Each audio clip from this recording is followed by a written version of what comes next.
Asif Nazrul sir আগে বলছিল কোনোদিন যদি ক্ষমতায় আসে বা কখনো যদি কোনো পোস্টে পদে যায়, উনি নাকি জনগণের জন্য শুধু খেদমত করবো, জনগণের মন জয় করলে আল্লাহকেও নাকি জয় করো, এরকম একটা কথা বলছিল।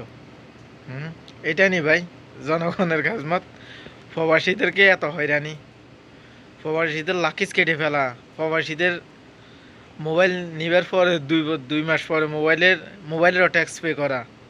কি গো ভাই, মোবাইল কি আপনার টাকা কিনছে নি? মোবাইল আপনার টাকা কিনছি?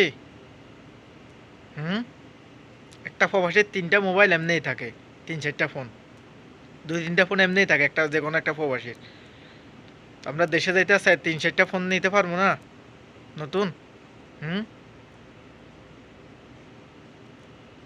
আমরা এখন যদি রিমিটেন্স বদ্ধ করে দিই, এখন আবার কি করবেন? ওই 1-1.5 বছর আগে একবার বলছিল না এক লোকে, আপনারা পাঠান, রেমিটেন্স পাঠান, ভুল হয়ে গেছে, আপনারাও আবার এরকম করবেন।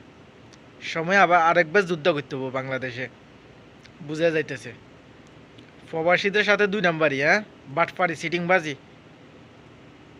ককাল করবেন না। আমাদেরকে আপনারা বাঙ্গা বাঙ্গা খাইতেন সারেন, হ্যাঁ, আমাদের রেমিটেন্সের টাকায় চলে না, আপনাদেরকে ট্যাক্সের টাকায় চলে না, আবার আমাদের সাথে দুই নাম্বারই, বাটপারি, সিটিংবাজি।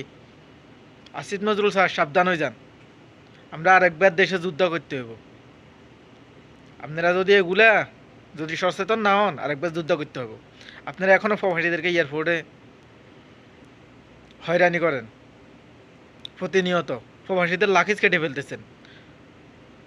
কোনো একটা সমস্যা, হালকা একটু সমস্যা না থাকলে ওদেরকে আপনারা সমস্যা দেখে আপনারা ওই প্রবাসীদেরকে আপনারা হয়রানি করতেছেন। প্রবাসীরা কি আনে ভাই? আমরা দেশে যেতে চকলেট, শ্যাম্পু এগুলো নিব, সাবান নিব, এগুলো আপনারা কেটে কেন ফেলেন?